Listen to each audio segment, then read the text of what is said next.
la nostra Tatu Mukaji Adel è venuta qui per riposarsi dopo una grande estate di duro lavoro in cui si è occupata della sua fondazione che si occupa di bambini affetti da trisonomia e da coloro che sono emarginati dalla società.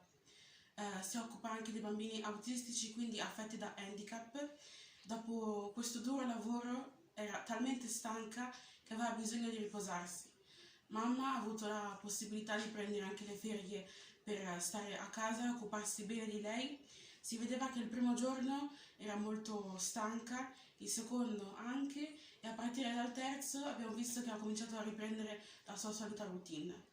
Veramente è una donna forte che non gli piace stare con le persone senza affettività verso le persone che sono emarginate dalla società. Gli piace aiutare le persone, veramente è una mamma, è una sorella, è un'amica, è una donna forte e piena di empatia.